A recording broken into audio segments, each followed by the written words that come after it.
마이크 좀 내려주세요. 지난 시간에 이 본문을 가지고 기도하신 예수님이라는 제목으로 말씀을 나누고, 오늘은 기도를 잘 하려면, 대부분의 사람들은 기도 잘한다 그러면 기도 내용을 말해요. 청산유수로 잘하면 저 사람 기도 잘한다. 그런데 그 사람의 실제 기도 생활이 잘하는지 못하는지 우리는 몰라요. 그냥 내용만 보고 잘한다 그러면 그는 반쪽만 하는 거죠. 기도 잘한다 했을 때 물론 내용도 잘해야 되지만, 여기서 말씀하고자 하는, 설교 제목에서 말씀하고자 하는 잘하는 기도는 깊이 있는 기도. 그럼 기도를 잘하려면 어떻게 해야 되느냐? 우리가 지난 시간에 모세를 통해서, 야곱을 통해서, 여러 기도 인물들을 통해서 그 목적에 맞는 기도를 어떻게 했는지 배웠습니다.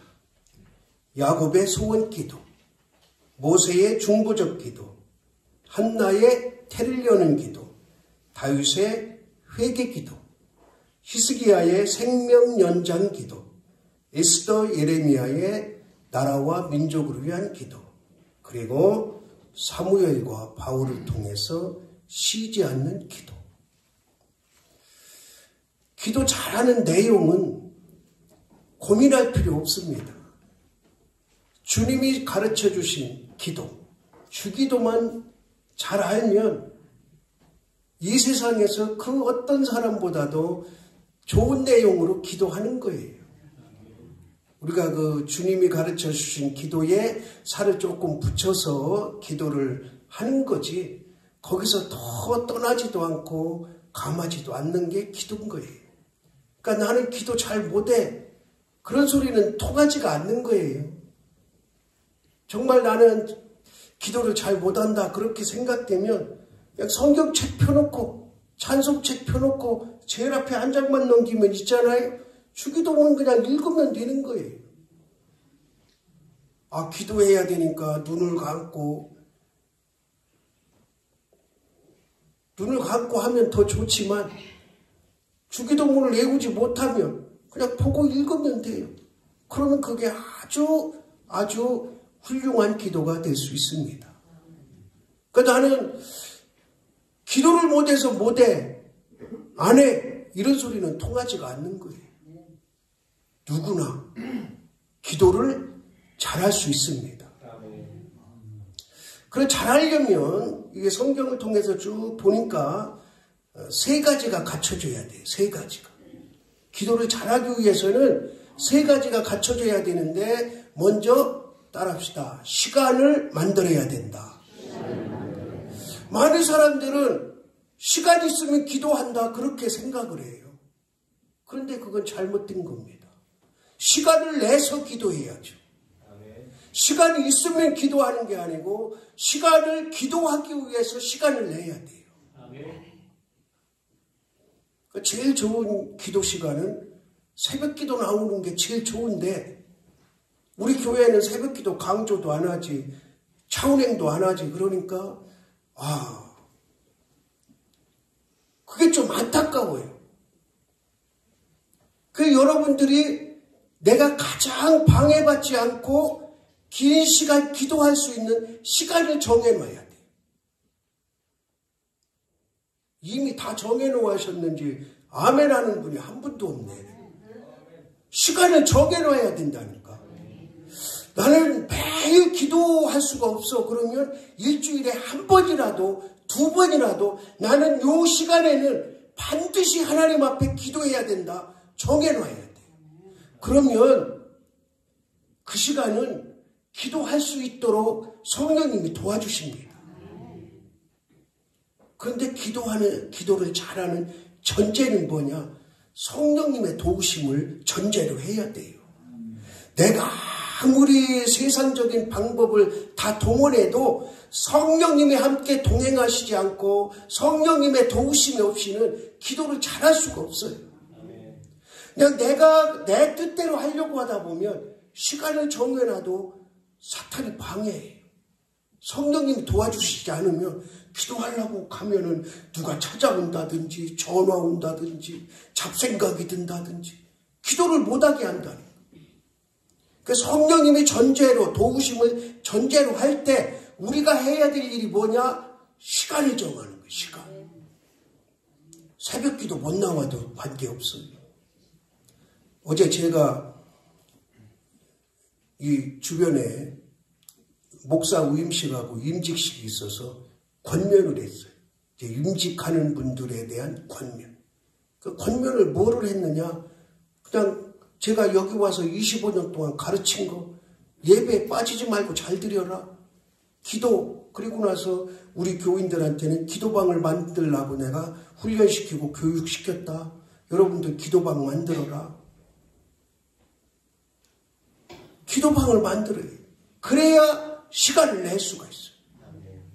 시간을 먼저 내고 그 다음에 기도방을 만들면 내가 정해진 시간, 가장 좋은 시간이 언제일까요? 아무래도 일어나서 바로가 제일 좋겠죠. 물 한 잔 탁 먹고 그 다음에 기도방으로 가서 내가 정해진 시간, 1시간 하고 싶으면 1시간, 2시간 하고 싶으면 2시간, 그 시간에는 계속 기도하는 거죠. 저는 요즘에 기도 시간 패턴이 바뀌었어요. 물론 새벽기도 나와서 하지만 새벽기도 나와서 긴 시간 할 수가 없어. 그래서 자기 전에 지난번에도 잠깐 말씀드렸지만 저는 엎드려서 그냥 그 침상에서 엎드려서 이러고 기도해요. 그러다가 잠들어. 그 뭔가 불편해서 일어나 보면 이제 기도하다 잔 거예요. 그럼 이제 바로 또 정자세로 자고. 밤새 한 2-3번 일어나요. 그럼 또 일어나면 또 엎드려. 그리고 또 그렇게 기도하다가 또 잠들어. 요즘에는 보통 3시에서 4시 사이에 꼭 일어나죠. 그럼 새벽기도 나올 때까지 그냥 엎드려서 기도하는 거예요.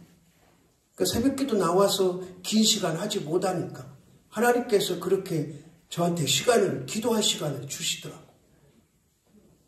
그러니까 내가 성령님의 도우심을 요청하면 기도할 시간이 생겨납니다.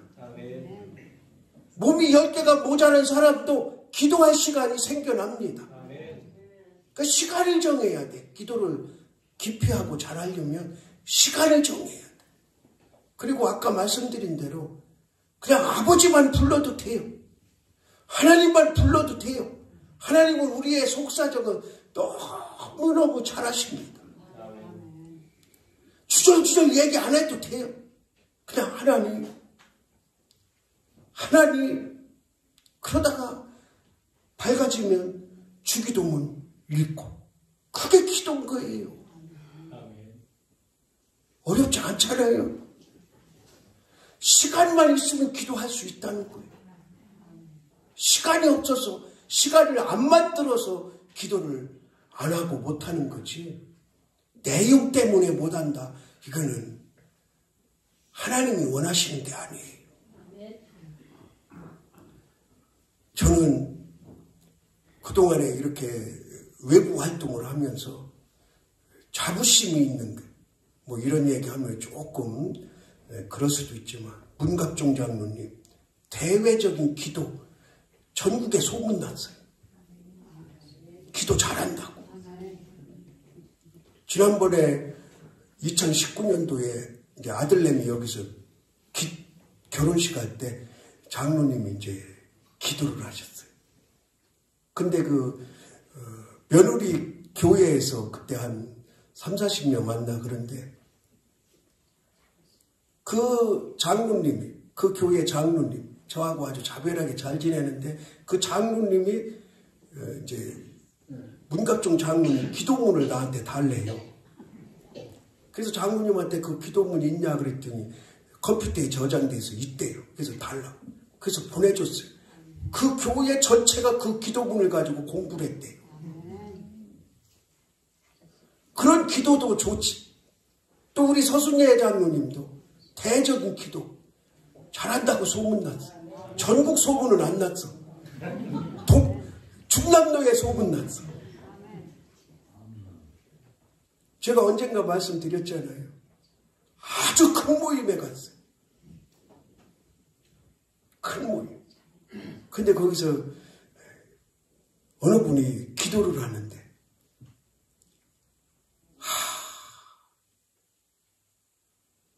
그 큰 집회의 기도 대표 기도를 하는데 초등학생만도 못해. 그냥 하나님만 추임새 놓고 하나님 뭐하다가 하나님 뭐하다가 하나님. 그게 무슨 기도냐고. 그래서 훈련도 필요한 거예요. 기도 훈련도. 그러기 전에 우리는 따라합시다. 시간을 정하자. 오늘 이후로 여러분들 시간을 만들어야 돼. 시간. 그래서 자녀들을 위해서 기도하고 교회를 위해서 기도하고 내가 전도할 대상자를 위해서 기도하고 그 시간에 해야 된다니까. 정해놓은 시간. 여러분 각자 삶이 다르기 때문에 그 시간도 다를 수 있잖아요. 자기 전에 한다든지 아니면은 점심 먹을 때 밥그릇 앞에 놓고 한다든지 얼마든지 한 시간을 만들 수 있어요. 따라합시다. 기도를 잘하려면 시간을 정해야 된다.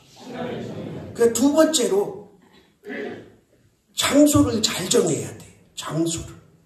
오늘 말씀해 보니까 예수님은 어떻게 시간은 언제? 새벽에. 그런데 예수님은 쭉 사복음서를 보면 새벽에만 하신 건 아니에요. 그냥 시도 때도 없이 하셨어요. 한밤중에도 하시고. 그리고 예루살렘에 올라오실 때는 반드시 성전에서 기도하셨겠죠. 그리고 어디로 가요? 감람산으로 가요. 예루살렘 성전에서 걸어서 한 20-30분 거리에 감람산이 있으면 거기 지금도 성지순례 가면 예수님이 기도하던 자리가 있어요. 그거는 추정지가 아니에요. 그 자리에서 기도하신 거예요. 그리고 예수님이 기도하는 모습, 형상을 거기다가 이렇게 조그맣게 만들어 놔요. 동상식으로. 그러니까 예수님도 장소를 정해놓고 기도하신 거예요. 가장 좋은 장소는 성전이에요. 여기는 교회당이지만 내 마음이 성전이지만 이 교회당이 제일 좋아요. 근데 우리는 매일 매 시간 교회당에 올 수 없으니까 여러분이 기도할 장소를 정하라는 거예요. 정해놔야 돼요.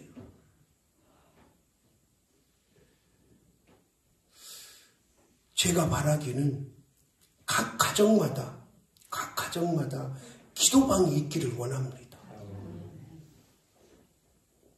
기도방이 있기를. 그 기도방 방해받지 않고 언제든지 시간을 정해서 그곳에 가서 기도하는 것. 그 기도가 잘하는 것. 그런데 그 장소를 정하는데 몇 가지 조건이 있어요. 조건. 예수님이 하신 말씀이잖아요. 한적한 곳, 은밀한 곳에 가서. 그러니까 방해받지 않는 장소가 좋다는 거죠. 그러니까 만약에 혼자 사는 분은 그 집안이 기도 장소야 다. 거기서 뭐 방언으로 아무리 크게 한다고 누가 신고할 사람이 있겠어? 뭐가 있겠어? 제가 은혜 받고 이제 목사 된다고 군대를 제대하고 군대 4월 달에 제대하고 이제 바로 서울로 올라왔어요. 신학교 갈 준비하려고. 올라와서 교회를 찾았는데 이 교회는 방언 기도를 안 하는 교회예요. 새벽 기도 나가니까 어르신들만 한 30명 앉아요. 교인이 한 300명에서 500명 되는데 새벽 기도 거기도 강조 안 해. 그 젊은 사람 30대 이하는 내가 유일해. 새벽 기도 나가는 사람 유일해. 얼마나 조용한지. 수도원이야 수도원. 목사님이 한 10분 정도 설교하고 나가시면 그 자리가 수도원 자리야. 누구도 입도 뻥끗해서 기도하는 사람이 없어. 이 음악도 틀어주지도 않아.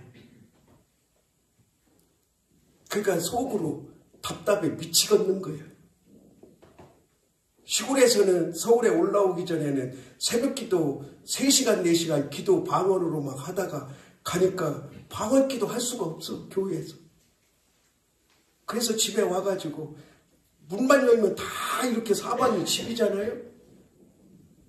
그래서 이제 문 다 닫고 이불 2개 뒤집어 쓰고 그러고 나서 거기서 이제 막 소리 질러 기도한 거예요.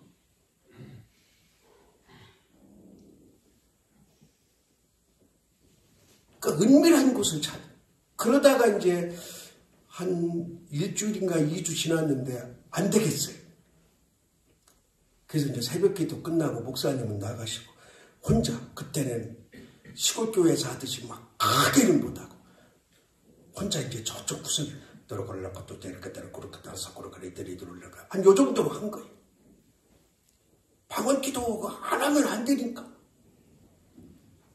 그러니까 놀라운 거는 그 어르신들 중에 방언기도 하는 분이 한 분도 생겨나. 그러다가 나중에는 이제 끝나면은 방언기도 자연적으로 하게 됐어. 그 목사님 귀에 들어갔겠죠. 굉장히 염려가 되는 거예요.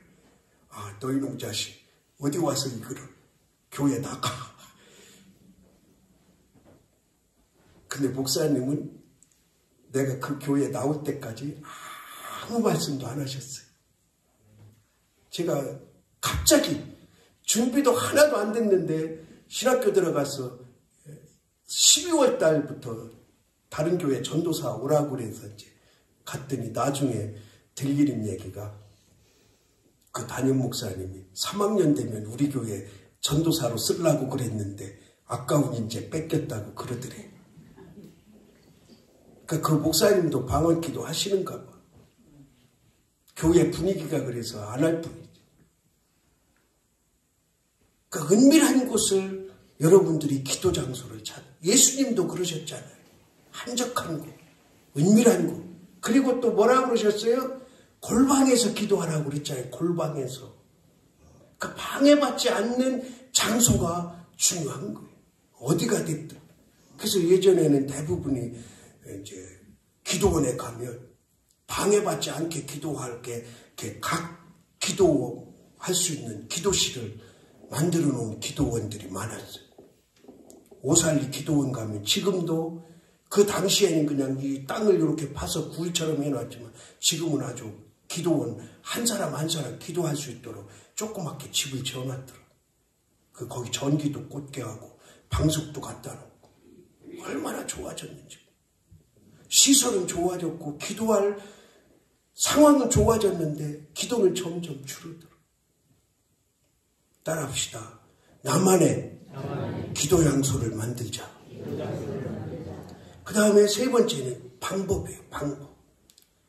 이 자세라고 할 수 있겠죠.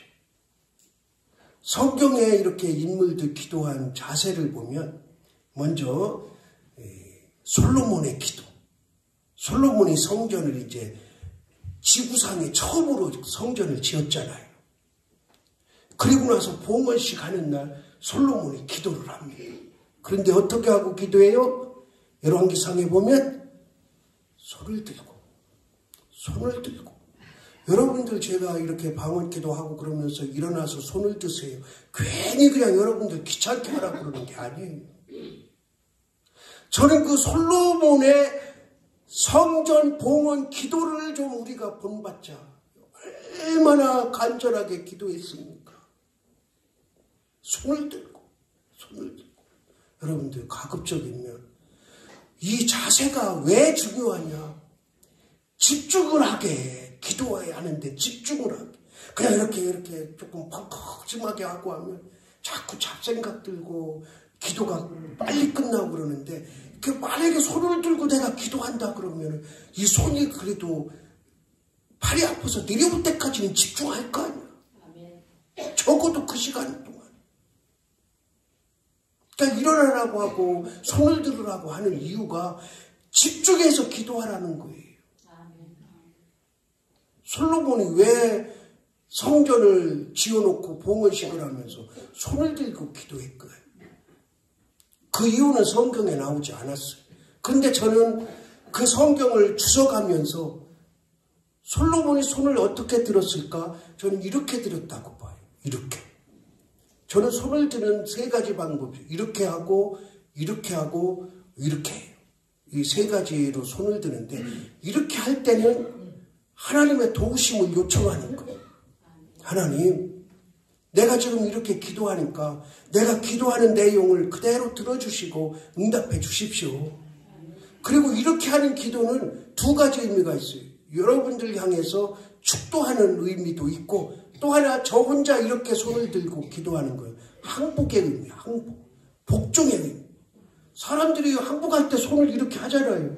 그거를 그냥 내가 땅에 댈 수 없으니까 하나님, 네, 여기 왔습니다. 나는 죄인입니다. 하나님의 뜻대로 나는 항복합니다. 그 의미예요.